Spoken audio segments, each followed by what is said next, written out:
So it's my pleasure to be here today and introduce Professor Jetzer to the ICCUB Physics Colloquium.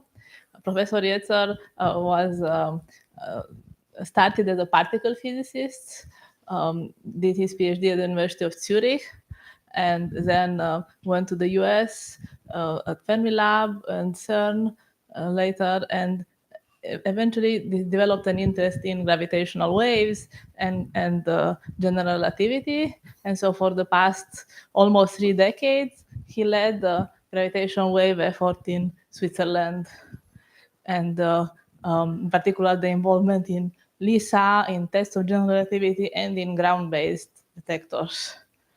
And now he's starting to pass some of the batons on to other people, like Michel theory, and making sure everything goes smoothly. So he has a bit more time, so he's able now to visit and talk about some of the things he has accomplished. Okay, thank you very much, Ruxandra, for the nice invitation to come here. And I was told this should be a colloquium type, so I will not go too much deep. It's more giving a bit the somehow overall ideas. So people who expect to go very deep, don't be disappointed. And I will, of course, talk a little bit of somehow the central issue of my talk is tests of general relativity. Of course, maybe if you believe that general relativity is right and therefore there's nothing to test, then you can immediately leave, no point. But nonetheless, we would like, although up to now I just can give you already the final answer. For the moment, there are no tests or no indications that general relativity somehow is not correct. So at all experiments done so far, general relativity has always passed the tests. Now, of course, there are many ways to test general relativity. So again, also I shrink a little bit on what can be done with LISA and also ACES, this atomic clock ensemble in space. So essentially, it's a bit say, what can you somehow test? How can you test general relativity with a gravitational wave, and how with atomic clocks? Why this? Because also these are the two topics on which, as Ruxandra just mentioned, I worked a lot. I mean, in the last 25 years, also in some collaboration, of course, with colleagues here in Barcelona. And maybe, okay, since I said LISA stays for gravitational wave and ACES for atomic clocks, I start first on the gravitational wave side, and then I pass on the atomic clock side. Of course, the two somehow test different aspects of general relativity. Now, just here an historical remark on general relativity and on gravitational waves. We know that in December 1915, Einstein, I mean, roughly 100 years before the gravitational waves were discovered and 100 years before Pathfinder was launched. By the way, on 3 and 4 December, there will be also a dedicated conference on remembering 10 years of LISA Pathfinder here in Barcelona, and this is Carlos Sopuerta who is organizing it. So if you want to hear more details on that aspects, please come and then that conference. Now, as I said, I mean, Einstein wrote this paper on the general relativity, which you know, but most interesting is that already in June 1916, in a other paper, following our paper, he mentioned gravitational waves. And also then in 1918, so 3 years after that, he wrote, okay, this is in German, but it's on gravitational waves, very easy, essentially a full paper dedicated on gravitational waves. So just to say that the idea that we have then gravitational wave came quite immediately afterwards. And of course, he then concluded, if you go at the end of this paper, that the gravitational wave will never be able to observe them because, of course, their interaction is so small that this is beyond any possibility, but in that sense, I mean, Einstein was often right, but there it was wrong. But okay, I mean, you have also to see that technologically of the technology of 100 years ago, in that sense, he was completely right. But okay, it took a century. Now, also, just before I go to the issue of the tests, also a few words, entrance on what are gravitational waves. As I said, I mean, you have also a spectrum of gravitational wave, like, of course, you have it in electromagnetism. You have optical telescope, radio telescope, X-ray, etc., etc. And similarly, you have also in gravitational wave. So you have the ground-based experiments like LIGO, which are, say, in the 100 hertz or something. Then you have LISA, which will be launched in hopefully 10 years from now. And this is then in millihertz. You have pulsar, timing array, and cosmic microwave background. So you see, okay, I have no time to enter in all these details, but just the message which I would like to convey is that also in gravitational wave, you have the kind of spectrum. And of course, all the spectrum is then also related, the frequency is also related to what type of object, some astrophysical object, are the cause of these waves. Let me be a bit more specific for LISA. I mean, of course, for at least for the ground segment, the main are just coalescence of what we call stellar black holes, stellar origin black holes. I mean, essentially black holes of some tenths of solar masses up to now almost 100 solar masses will coalesce. Whereas for LISA, it's more in the million solar mass, so in the supermassive one. I mean, just as a given you a small, and then okay, this is just LISA will be consist of 3 satellites and, going around the sun in a certain special orbits, such that they have a triangular configuration which stays roughly constant, and they will be somehow separated by 2.5 million kilometers, and we will have laser beams going from one satellite to the other ones, and then based on these laser beams and the arrival time and so on, you will be then able to see if some gravitational wave passed or not. Again, here, probably if, I mean, there's a bit the idea that somehow they will trailing some 10, 30 degrees behind Earth, but on the Earth's orbit around the Sun, but on slightly different planes from the, here it's 1 million, it was an old scheme, now it's 2.5 million. I mean, we went from 5 million to 1 million, and then finally it's 2.5 million in the middle. And also schematically that somehow once you make a full turn around the sun, this triangle configuration has somehow rotated once on its center here. Of course, it's not that in reality each one satellite goes on a Keplerian orbit, but with the plane inclination is a bit different from our ecliptic. That's the way you do it.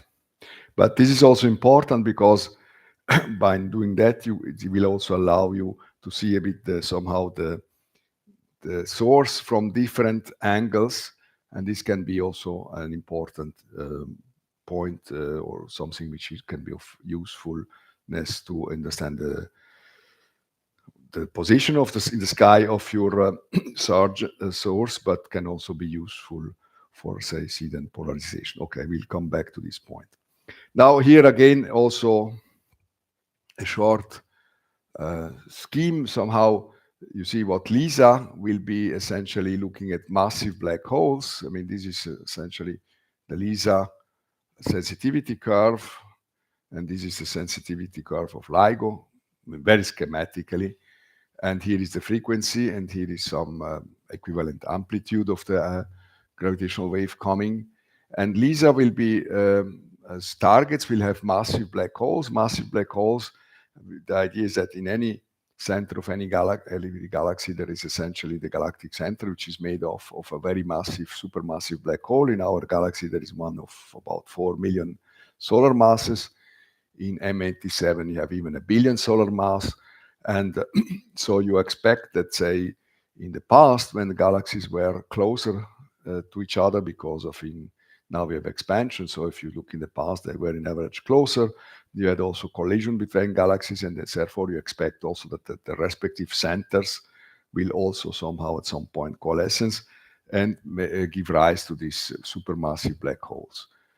This is one of the main targets of LISA, and therefore we will then learn a lot on, say, cosmology, galaxy formation, but I will argue also a lot on the test of general relativity. Then another important source are galactic binaries. By that I mean essentially very close by binary white dwarfs.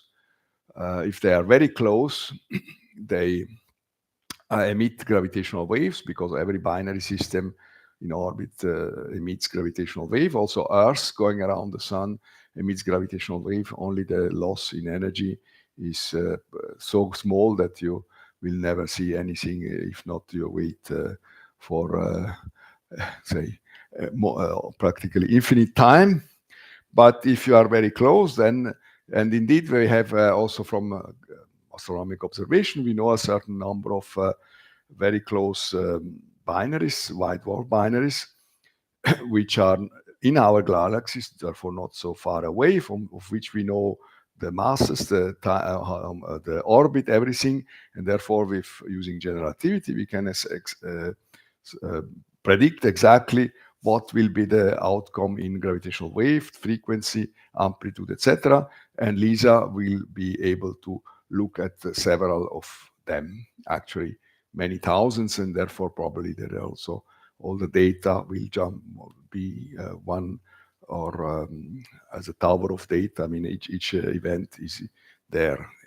This is also something which is has to be observed, and at variance with other type of events, you know that this has to be there. I mean, actually, as I said, we have some example, and we call them also verification binary. These are essentially two main things, of course. Then there are MREs, and there are also maybe primordial black hole gravitational wave, but okay. Whereas just to again stress with LIGO, you see essentially the coalescence of neutron star, black hole, or sometimes also neutron star, black hole. But most of the events, of about 300 events LIGO and Virgo has seen, are essentially black hole binaries of the order of 50 to 100 solar masses. Whereas here we are expecting 10 to 6 solar masses. And of course, we have also neutron star coalescence, and probably you remember all that in 2017 we had this event, and which then was seen also thanks to the fact that it was very close by this event, there it was seen in many other, say, optically, other frequencies, etc. But you see, if it's a neutron star, you have all the matter is not below the horizon, and therefore there is matter which is outside, and therefore this type of matter can then be, when you have the coalescence, can also be brought to very high energies and so on, and therefore emit radiation, which of course is not the case in the black hole because you are already below the horizon, therefore nothing comes out apart from the gravitational wave which are emitted because they have to lose energy in order to coalesce. So in this sense, black hole are pure gravitational objects. Okay, and also I have to show that this was also because the event, the signal of the first one, and you see here you have only few cycles. So essentially, you saw these two gravitational waves, these two black holes, just in their last few cycles, and then they had almost the half of the velocity of light, and then you have the coalescence here, and then also a certain ring down after the two have merged, till somehow the system is again in spherically symmetric. I mean, I just could not resist to show that, but this is just a prototype for that here, and that is also what I need. And you see, this part here is what is called the in spiral part. This is the part when somehow the two objects are not yet merged. And this, in principle, can be computed in so-called post-Newtonian theory, which is just a kind of somehow for people in, say, accustomed to particle physics, so just a kind of expansion, I mean, in first order, second order, etc. And as usual, I mean, first order is probably still rather straightforward to compute, but if you go in fifth order, then it's like in five loop, things like that, then it's getting extremely messy and complicated. But in principle, if you believe in general relativity, we have it under, we can compute it. Then you have the point where you have really the coalescence. This is beyond perturbational theory, and there you have to really to use numerical relativity. And then you have also afterwards this so-called ring down, when somehow the black hole, the two who merged are not yet spherical symmetric. They still somehow have some movement, let's put this way, and they lose also a bit of energy, and then they settle down. And of course, this is here now it's important. I mean, because you use this match filtering method. Essentially, you have just say a waveform. You pass it through the data, and if you have hidden the right waveform, then you match, and therefore you get a certain result. Otherwise, the integral, which is smears out, and you have nothing. This is a bit the idea. But if you you can also understand that if you don't know exactly the waveform with all the glorious details, I mean, then this will be very costly if each time you have to recompute this gravitational wave numerically. This takes a lot of computing time. That's why it's also, if you have a bit, at least to some extent, these waveforms in analytic form, it's also easier somehow to compute them and to have some open parameters and to adapt it. And I have also to say something is important is also that this in spiral phase here, for the events seen by LIGO, this in spiral phase is usually of order of second or less, because you just see the last few cycles, and by seeing the last few cycles, it's also because you go almost at the speed of light. And at the variance, if you go in spiral phase in LISA, you know, I mean, now I'm jumping from, and of course, also from the LIGO events, and so you can, of course, check if the waveforms you have and everything is somehow consistent with general relativity. So this is already done, and up to now, as I said, this is all in excellent agreement with general relativity and the observations. So no point going beyond. But okay, if you go somehow a step forward and you take then LISA, then you have also, say, the very point in LISA, or which is different if you take these supermassive black holes, is that this in spiral phase will last for days, weeks, or months. And this is what you will see in LISA. For instance, this is somehow the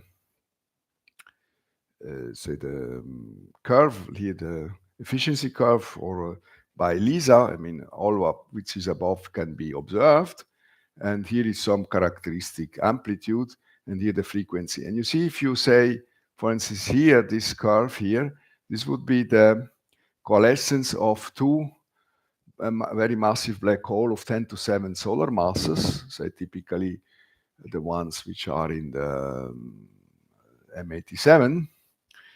And we took this at, I think, at Z equal to 1, if I'm not wrong.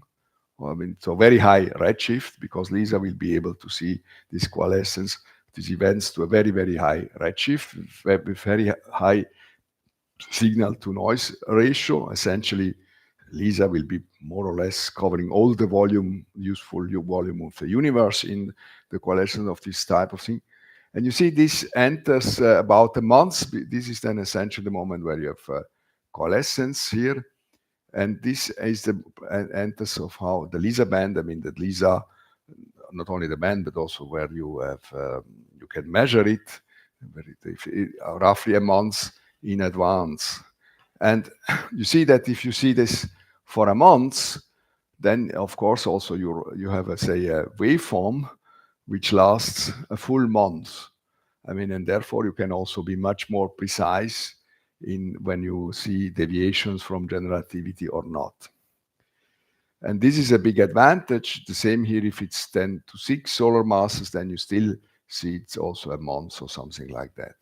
Of course, if it would be higher mass, then you would see them even longer, but then somehow then you go out of the LISA band, and then you would be enter probably what is the pulsar timing array method. Then you enter in that regime. And of course, here I've also put the galactic binaries and also something emeris. These are these extreme mass ratio in spirals, where extreme mass ratio in the sense that somehow the mass ratio between the two objects is very extreme. Say you have a kind of a black hole of 1 million solar mass and a black hole of 10 solar masses going around of this object. Also there, of course, there are extremely good test beds for checking general relativity, but it's quite complicated to compute them in advance. And also we don't know yet how many such events will be at all observed by LISA. But so you see, this is the big advantage, is that somehow you have this event here or this data for months, I mean for long periods, I mean compared to half a second. Here you have it for, of course, it's not that you have much more cycle, because the two objects are much bigger, and therefore also the time they need to make a rotation or an orbit is bigger, but nonetheless, this is very important. I would say this is one of the main points. And therefore, and you see from a waveform, of course, say from a waveform like this one here, of course, this is the idealized one of previous, of course. I mean, you have also some errors, some noise beyond below, but okay, from this, of course, you can then extract the masses, which are on the give rise or say on the phase modulation. You can also see eccentricity. I mean, most of the events now we have are so close. The events are so close, and the two black holes are so close that they are de facto on circular orbits. But the idea is that if you could look them when they were much further away, perhaps you could see that the orbit was more eccentric. And this has also to do with somehow the formation of these binary black holes. If they somehow have black holes are just getting together by capture, then you expect that somehow being it's very eccentric. If they are formed together like stars, then probably the form is more circular. And a system which is on an eccentric orbit loses much more energy than if you are on a circular orbit. And therefore, every system which is eccentric tends to emit gravitational wave and to circularize. And then also the spins have an impact on the waveform, especially if they are not aligned. So then even the full plane, the orbital plane, can precess and change. And that you would also see a modulation in your waveform. And then, of course, you can also in the waveform, you can see also the sky localization. And this is, if you do it by Earth-bounded detector, then best is to have at least three detectors located in different places on the world. I mean, ideally, one in the US, one, I don't know, in Australia, one somewhere else. But in space, you don't have this. But the very fact that my event lasts a month, in this time, LISA has moved. I mean, made a 12th of the orbit and rotated also by a 12th. And therefore, you see it, say, first this way, and then afterwards you see from this way, or at some point you even don't see anything because there are also regions where you are not sensitive at all. And therefore, from this information, you can also get a better sky localization. So you see also the very fact that you see them longer has two advantages: sky localization, but also you have more data. And I mean, if you have to somehow have data for a month to fit your data for a month, I mean, you can then somehow see all the finesses which are inside. And then also distance, etc. I mean, all this information are gotten out from on the wave form. So then the next question, of course, is a bit going back to the test of GR. Next, I mean, apart from testing all these aspects, which are again testing GR, but also testing astrophysical aspects, you have also to test GR. So the first question is also what, suppose that, of course, we use GR templates to get out with the data, with this match filtering method to get out the data. So our first question can be, okay, but suppose we will use GR templates in first instance. I would say this is meaningful, but then, but suppose that GR is not a complete full theory, but there is some correction. Then probably the first thing is that we certainly would see also detect the main sources, but with a smaller SNR, smaller signal to ratio for the event. But we would also somehow extract then also wrong parameters. Of course, from the very fact that we know from LIGO and from many other say experiments that GR always passes tests, it means that if there are deviations from GR, they can be not so big that all your waveform is completely say orthogonal to any waveform. I mean, if this is in this sense, this is implied in this answer here. So even if it's GR, then we know already from now that if at all, these effects have to be small, and therefore, to a certain degree, also our GR template is not fully wrong. We still see the main events, but we have to pay attention that we have to the wrong. And so in this sense, it's also important to test if somehow our system matches really GR. Of course, I have to say also that if you do compute the templates in GR, there are also other questions, I mean, different aspects to be taken into account. First of all, if you compute a waveform with GR, in reality, we also use just GR up to a certain approximation. Therefore, I mean, a part of this discrepancy can also be done to the fact that we did not really compute to the last aspect of GR, and therefore this is also something. But suppose that this part can be minimized in the sense that we go to higher and higher PN or a better and better numerical method. So in this sense, this can to a certain extent be under control, but it's also probably costly in time in terms of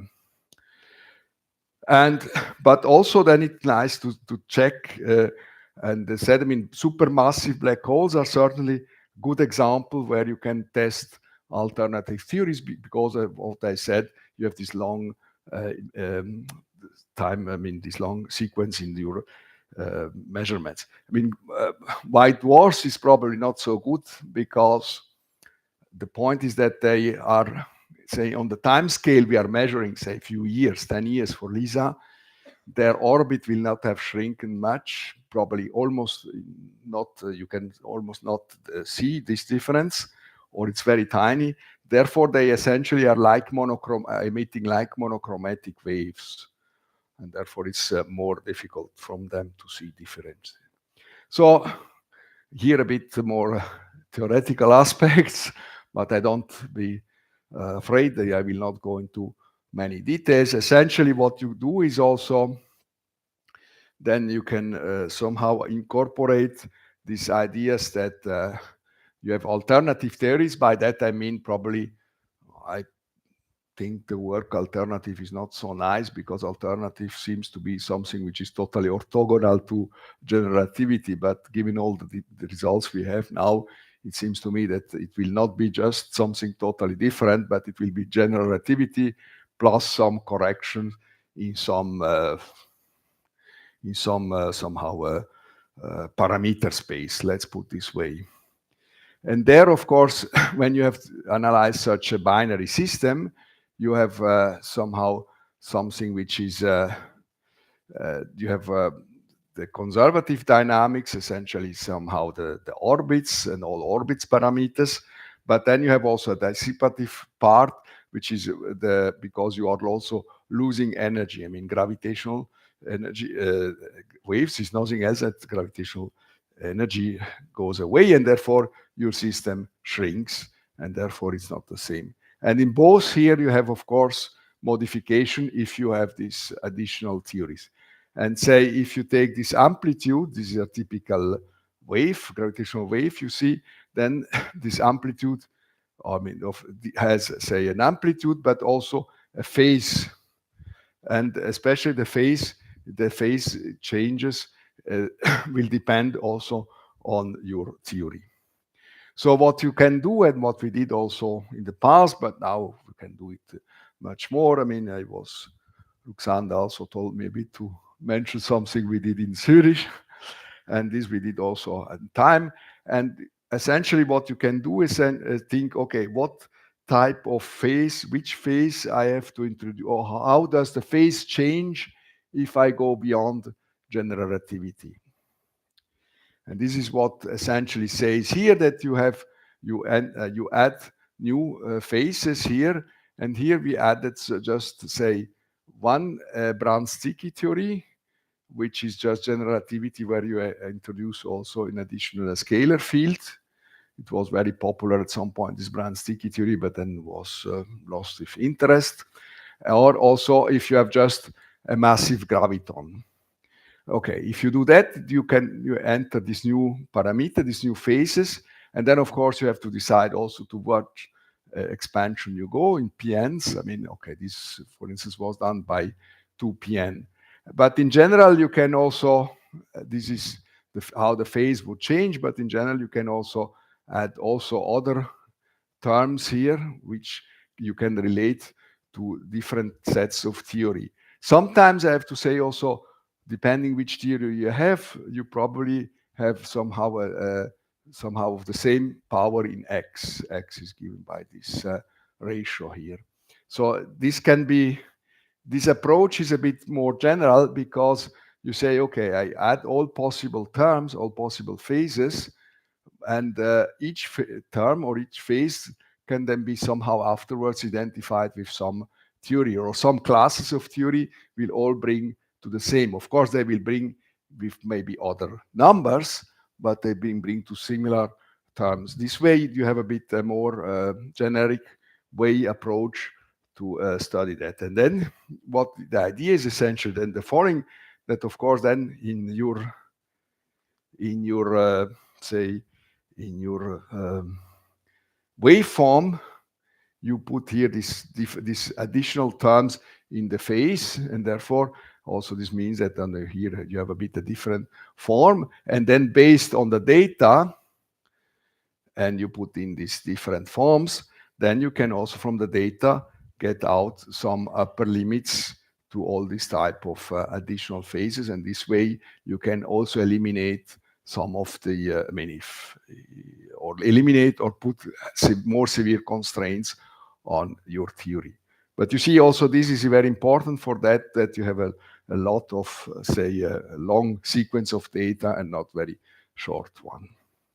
So this is just to say that is a way to do that. I'm not saying that is the only way, but this is certainly one way. Okay, this is also a bit technical.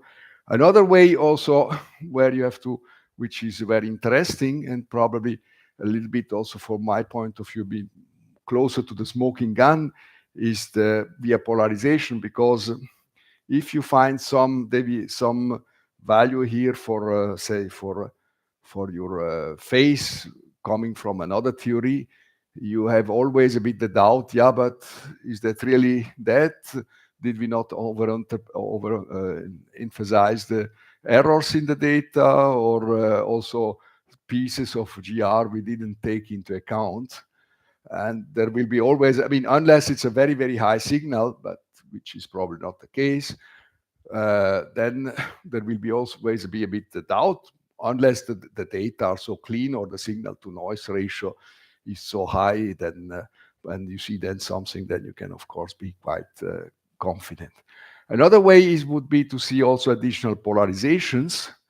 You know that if you are just in GR, I mean pure GR, you have just quadrupole term, or these tensorial terms here, the so-called X and plus. I mean, they're just changed by 45 degrees. But if you are a deviation from general relativity, say you have scalar fields or vector fields in your, say, extended theory, let's put this way, this more. Then you have also additionally also vectorial or scalar modes. And of course, if you would see an additional mode, then, and by sure, if you are really sure that you have seen an additional mode, then I would say for me this would be the smoking gun, because then you cannot argue, yeah, I did something wrong in general relativity, who cares? I mean, that somehow if you see that, then you are sure that there is something in addition there. Of course, also today, with the today data, as far as I know, they have also looked a bit at this, and they also see that then probably you, at least for the moment, no indication at all of polarization modes. And also here, and you see then, according, this is just a table to be read in this way, according a bit to which additional polarization mode you have. For instance, here you have just GR, the plus and the cross. If you have a metric theory, then you have maybe also the scalar and so on. According to your theory, you can see which one of these other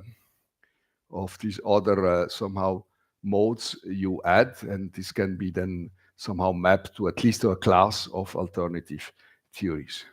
Also, again here, the question is then how LISA would be sensitive to this polarization mode.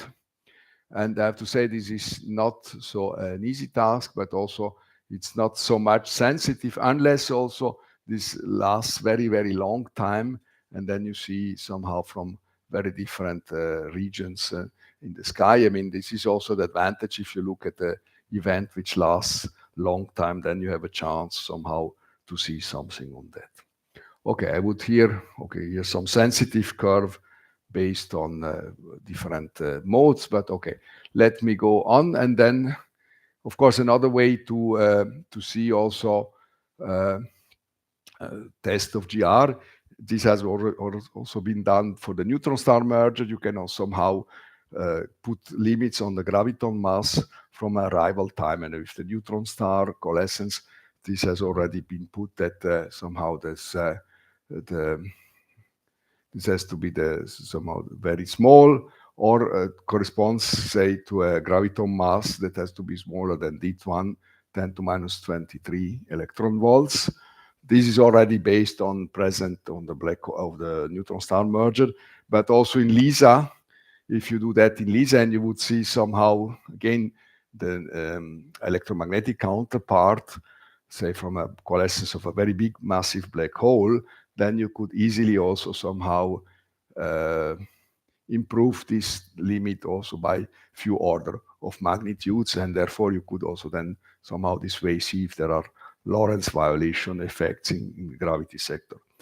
So, I mean, this is just a bit for LISA. Then just to say, I mean, LISA has different ways or different options somehow to see alternative or extended theory of gravity. By that I think I show you some. I don't claim that this is all what you can do. Probably there are also other ways, but at least there are these main ways which you can somehow see deviations. So in this sense, this is interesting. And now a bit going towards the atomic clocks. There you have, of course, a bit, say, you see also, want to see also if you have deviations from the GR, but from a bit a different point of view. Say in Lisa, you see it somehow as a kind of effect due to this due to these changes or this extension in atomic clocks, or the way or different type of tests. It goes a bit more on the foundations of general relativity. Now you see general relativity. I mean, we have here. I mean, the four forces. I mean, the standard model more or less gets you a certain unification between electromagnetic, I mean, electroweak for sure. There's certainly some interaction or some also with the strong interaction. And on the other hand, you have this theory of gravitation, which somehow we don't know yet how to merge or somehow connect them with our other theories. Of course, here the standard model is based on Lorentz invariance and also CPT, symmetry, charge, time, and symmetry. Here, this theory of gravitation is based on Lorentz invariance, local position invariance, and weak equivalence principle. I mean, this is essentially, I mean, when you study general relativity, you go somehow to the equivalence principle Einstein used, and then you see that the equivalence principle can somehow be divided into three aspects, which are essentially Lorentz invariance, local position invariance, and a weak equivalence principle. And each of these aspects of this fundamental aspect of the equivalence principle can be tested a bit in a different way and has to some extent be tested. So you see that in general relativity, of course, you have the gravitational redshift, length steering, Shapiro delay, periodic shift, etc. And there, the Einstein equivalence principle is based on the university of free fall, or the weak equivalence principle, which says that the trajectory of a point mass in a gravitational field depends only on its initial position and velocity and does not depend on composition. I mean, this is the famous Galileo experiment, which was not done. But the Galileo experiment in reality was done in reality also on the moon, when there were an astronaut just let the hammer and the plume going to, and at least within the framework of our eyes and so on, we all could see that they came to the ground, the moon ground at the same time. But okay, joke beside, this is then essentially boils down to the adverse experiment, which has been tested. They come back. Local position invariance is essentially also the university of gravitational redshift and the constancy of the fundamental constant. And this is the one which you do with using atomic clocks, because atomic clocks says essentially that the time goes quicker when you are in a weak field and goes slower when you are in a strong field. I mean, somehow if you go up, you live longer than if you stay on ground. And then local Lorentz invariance, this is also special relativity, and also related to what we have just said before. So now there are experiments to test all this. I will concentrate more on these two here. And each one is sector by sector. What's, for my point of view, is still a bit missing is the following. Of course, if you suppose you break universally free fall, it's almost clear that you should also in somewhat break local position invariance and the other ones. I mean, probably they must be, at least this is my belief, that they must be interconnected, but the interconnection is not so obvious. But for the moment, there are some different experiments who look at each of these methods here, or leads of its points. And this is something which we want to go beyond and beyond, but okay, it's not so easy to convince the space agencies to invest in this type of experiments, because most often you find a zero. But it's clear that finding a zero with higher and higher precision is important because you can eliminate a lot of theories. But if you would find, say, a non-zero, then it would be really very dramatic, because then you would really see, I'm sure, that GR has to go beyond. Okay, let's skip here. Let some lab tests also already in laboratory have been done. And this is towards the local position invariance. They have taken two atomic clocks, and they have lifted one by 30 centimeter, so the height of a bottle of wine or champagne. And they already measured that there is a difference in the timing. Very tiny, but you see, this is just shows that nowadays the precision of our atomic clocks is so good. Then they've also made some difference when you went to the Tokyo Tower, which is about 300-400 meter height, and at the base and at the ups and so on. Then you can also, of course, you see also that it is general relativity is also of use in your Galileo or your GPS. I mean, if you would not have taken into account this general relativistic correction, then somehow you would, then your clocks or your position on Earth would be worse. So, of course, here the precision is such that the GR is fine. You don't, but nonetheless, just to say that this is not only l'art pour l'art, or just for scientists to play with some experiments. This is also really direct consequences also day to day. Okay, now here I go a bit more on the fundamental physics in space, because it's a bit more what I was interested in.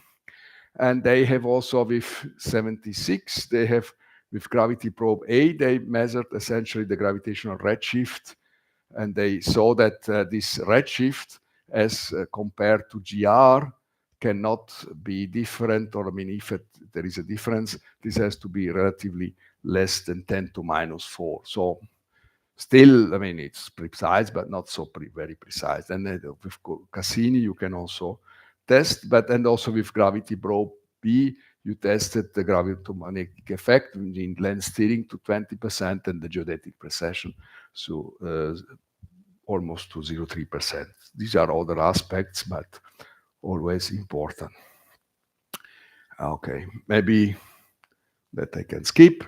Then for the weak equivalence principle, what you do is this is the so-called Edwards experiment. He did it with torsion pendulum. But here, what you do is you have, when you go to space, you have just two masses of different composition, and you let them free fall. Of course, if you are in a satellite, like microscope, it was on a polar orbit, circular polar orbit, they just are always in free falling, and simplifying after a certain amount of orbits, you see if they are still relative to the same position, or someone has gained a little bit towards the other one. This is what, and with that, you have essentially then this Edwards experiment is essentially the Galileo experiment, okay? And this was done by this microscope satellite led by France, launched April 2016. And they tested this to a precision of 10 to minus 15. I mean, here is the way you, by these differences, etc., you get this eta parameter, which just tells you the deviation. Okay, and schematics, and these were then these satellites.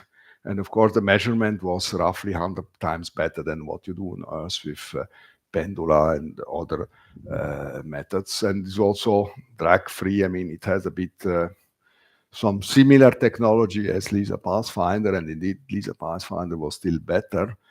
And so an idea would be to redo microscope by using LISA Pathfinder technology, and that you could also improve by few. And what they saw, essentially, I think they had two masses of titanium and platinum. And okay, this is the final result of somehow the difference is a bit less than 10 to minus 15. And therefore, this is now for the moment being, as far as I know, the best measurement you have, or the best in this. Of course, the question then next is to see, okay, what this means, this type of precision, what would this imply on also the redshift, I mean the local position invariance, what would you expect there on that difference then there is given by this parameter, or is parameterized by what we call alpha. For that, this local position invariance, they have done this experiment, so-called ACES, Atomic Clock Ensemble in Space, launched in 21 April of this year, after delays which are 10 years or something like that. I mean, we from Pathfinder complain the delays, but this is nothing compared to their delay. And then they have taken this package and attached it to the International Space Station, which is not probably totally ideal, because also the space station has some movements and so on, but having a free-flying satellite would have cost more. And this consists of called cesium atomic clock, made essentially by France. And as far as I know, this one works well. And also the microwave link, or the links towards the ground-based, works also nice, and that's okay. And then there is also a space active hydrogen maser, a bit like the ones which are on Galileo, but much more advanced, made in Switzerland. And here, I mean, I have to be a bit with a shame, say that it unfortunately doesn't work. We don't know what is the bad thing, but it's a bit, okay, don't tell it too much to everybody else. Being Swiss and saying that the Swiss experiment, after all the millions, is not working is a bit embarrassing. Anyhow, what you do essentially, you have some clocks, and as I said, I mean, if you are in a higher altitude than as compared to the Earth, of course, the U is the gravitational potential, and therefore you compare the clock, say, on the ISS with clock on Earth, and then you see that the frequency changes by that, and you see this is U2 minus U1 over C square, or essentially you can also say this, you can multiply this by a factor alpha, and this way you can have alpha somehow then is just a parameter for our ignorance or deviation from gravitational or from GR, and for the moment, of course, we don't have. And if at any deviation, then we expect that the deviation with ACES should be less than 10 to minus 6 compared to the previous experiment of 76. This maser in space, it's already an improvement of a factor 100. Of course, you can say in 50 years, a factor of 100 is maybe not so much, but technology and all that is not so easy to send these clocks in space and so on. It's by far not so easy. You see that sometimes I fail also. So, and then, of course, the question I also say, I mean, if you have here this type of, say, precision, what would this also correspond then in your ATWOS experiment, or the type of precision? Okay, I mean, then we had also a bit, we played also a bit and said, okay, why don't we have rather than going on a circular orbit, where you have no signal, because in the sense that somehow it always is one somehow the timing there compared to ground base is always the difference the same. If instead you would have a satellite which had a very elliptic orbit, then you mean that also here the distance is much bigger, and therefore the gravitational potential is much smaller, and as compared already to here, then you would have suppose you would have a modulation in your segment, and of course if then you would have a difference or a deviation from GR, it would be easier to see that. But okay, we tried several times, and also maybe Ruxandra remember also we did some experimental proposal on that, but also for the moment the space agency haven't somehow heard. But this would be also a way Okay, then maybe let me skip a little bit these other things. I mean, of course, you can also test somehow this difference as compared to the moon and sun, because if suppose the idea is just the following: if the moon is here, the Earth is here, the potential of the gravitational potential due to the moon on Earth, say, has this constancy. But if you look from here, then you go from one value to another value here, and if there is also a slightly difference from GR to a new theory, you would also see a slight difference. And here, if you take this from the moon, you could go with, say ACES type to something like 10 to minus 4. And the same you can also do for the sun, exactly the same idea, can be a bit better. I mean, and you can also argue about the moon and the sun, but if the difference is due to different composition, remember, say the sun is more protons, the moon is more protons, neutrons. I mean, if this can have an impact, depends on the material, then also there you can have different outcome or results. Maybe given the time, just a last point. We had also ideas like ST-Quest or ACES, and with that you can also somehow, it's also very nice or very good to see somehow for the geophysics. I mean, if you just compare your clock on space, I mean, maybe a little bit better than the one which is on ACES now, which is 10 to minus 16. If you have something like 10 to minus 18, means that instead of lifting by 30 centimeter, just a centimeter lift would be okay. And that you could then also see somehow in geophysics. Or if you have this type of clocks, which you put in space and do geophysics in the large scale, I mean, movement, say, for instance, continents and things like that. If you are able to have such a precise clock on space, you can now, a fortiori, you can have it also on the ground. And if you go a bit on the ground and you go in different places on the ground to measure it, then you can somehow also make the inverse problem and see what is below your on the ground, what do you have, and so on.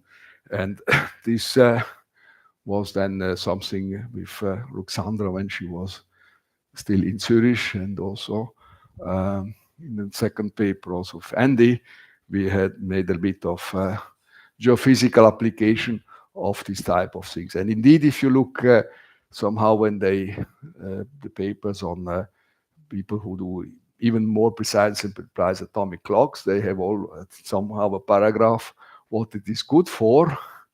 I mean, it's good for technology, of course, but it's good for also, apart from GR, and also, but can have also interesting geophysical applications. And so you see sometimes, even if you do GR and you think you are just paper, pencil, useless, sometimes this can also have some interesting application. Perhaps at the end, these type of things are, from the practical point of view, more interesting or more applicable than all the rest. So to come to a conclusion, I would say up to now, GR passed gloriously all tests, no point of doubt. Gravitational wave will be certainly a powerful tool to test GR, already done to a large extent with present detectors, but LISA will definitely add an improvement on that. But at the same time, I think it's also important experiments to test the equivalence principle in all its form, say microscope, ACES form, or whatever.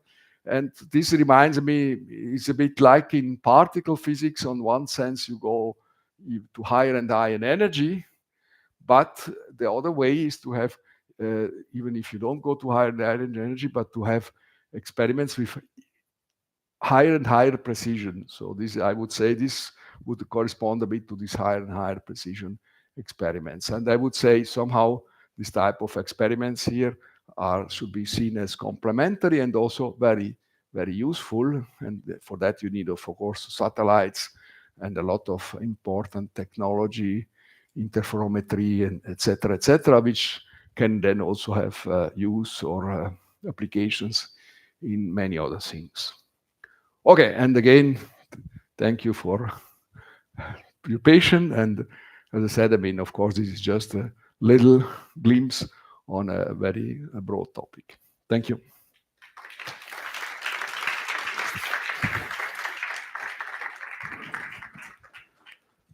Okay, any questions?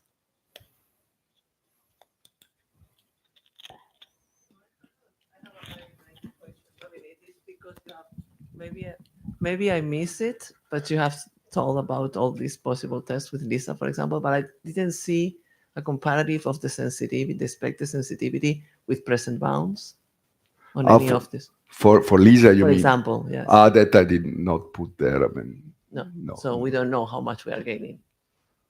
Well, we know them, but we will in this audience. I mean, Yeah, we have. I mean, I think okay, probably some of this has been done, and I probably I did not present them, or I would okay, have you to so go. you don't have. I mean, I have curiosity, all right? Sure. You don't have But I it. mean, for instance, one example I show in the Lorentz invariance, the mass of the graviton, it's 10 to minus 23 with present LIGO data of the binary black hole, neutron star, and with if you have supermassive black hole coalescences with the electromagnetic counterpart, you can have 2-3 orders of magnitude better. I mean, very, very precise is difficult, but at least order of magnitude. And then, of course, in the waves, I mean, of course, there it has to be said that also already now the precision of GR, I mean, deviation of GR are very suppressed. I mean, therefore, also Lisa will not see much more. But how precise it depends also a bit on the deviation and things like that. Yeah. Okay. But it can be studied. I mean, okay. at least to some extent or given bounds. Definitely, yeah. You mentioned that the in-spiral signals that Lisa will see will last perhaps for a month or more. Yeah, I mean, if it's this big, yes. Yeah. So presumably this will lead to overlapping signals, I imagine. Yeah, sure. And if so, what's the plan to disentangle them? I mean, this is. I mean, of course, you have. Let's put this way. Somehow in LIGO, you have the earthquakes. I mean, which is the background or a lot of that. But in LISA, what you have at the same time all the hundred thousands of white dwarfs. You see the signal. I mean, a sum of cosine or sine, and plus in top of that, you see then these other events. I mean, like for instance, the coalescence of supermassive black holes. So one issue is certainly what you say, to disentangle or to separate out all these type of events. But this is one of the challenge of the present day data analysis by LISA, sometimes a bit also by ET, Einstein telescope. But this is something which is still, I mean, I'm not an expert on this, maybe Carlos can comment, but this is something which is underway and they're under study. On the other hand, one has, of course, to say that, say, if you see the supermassive black hole, maybe there you have a signal to noise of 100 or 200. Therefore, the signal is so clean up there that you cannot miss it. But you are right, of course, if you want really to see minute deviation, then you have to then this is not enough to see just by eye, but you have to subtract it in a very careful way. And this is still something which is underway, under progress, under investigation, I think. Yes, we have something that we call the global fit. Exactly. And it's a technique that is only for LISA, probably for Einstein telescope, but it's a bit different in nature because in LISA, as he said, we have all these relative binaries. So if we have one of these loud sources that has signal to noise like 1,000, then for astrophysics, we can do it like we do in LIGO. But if you want to do fundamental physics and you ignore the relative binaries, they will induce some bias in the dimension of the masses, distances, well, all the parameters. So then what you have to do is to fit, is not going by, I mean, you go in a relative process where you go by one, but you start correcting your noise model until you have a fit of everything at the same time. And then we are sure that the precision is what we want. Of course, with a certain precision. And then, of course, if the deviation is below that precision, then again, you can give only upper limit. So it's very delicate. I mean, it's not so straightforward.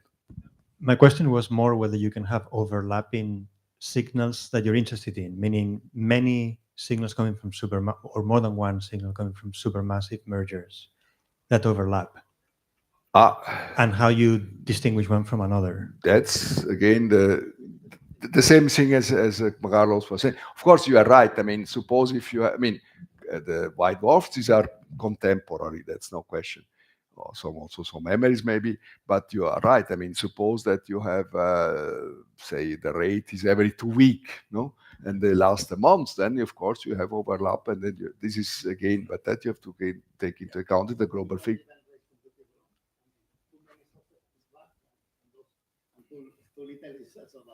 Yeah.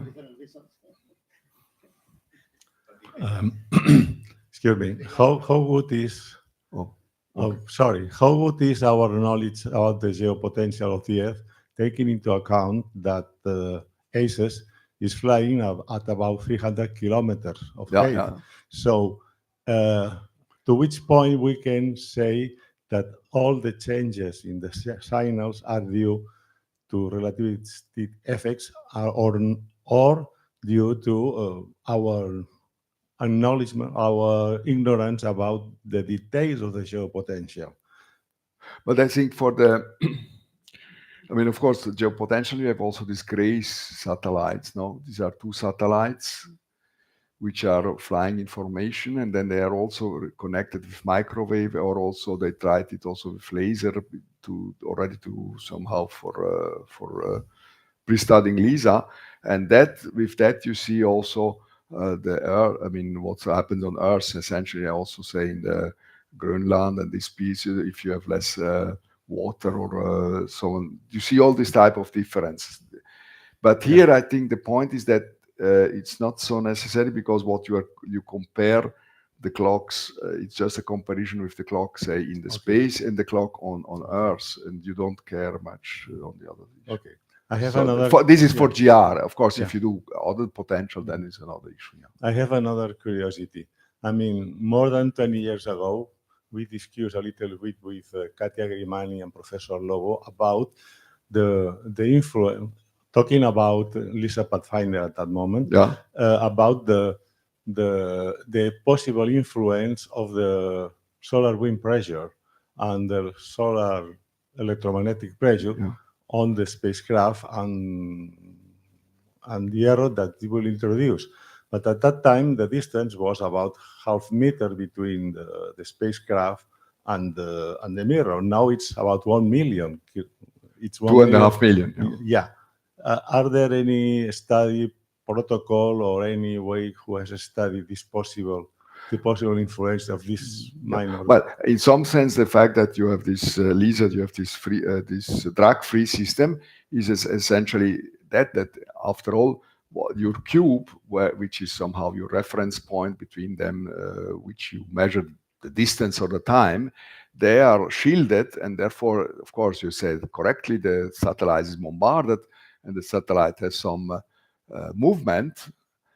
But then the way is that exactly this movement is such that the satellite is always corrected, so that the cube, which are inside, just are in free falling and do not get somehow this influence.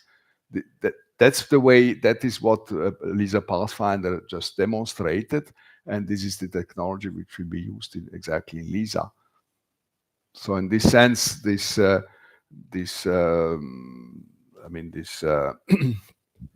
solar wind does not affect the measurement on LISA. Otherwise, if you would do that without, we had an event that was a high flare, so then we have to catch the test masses again.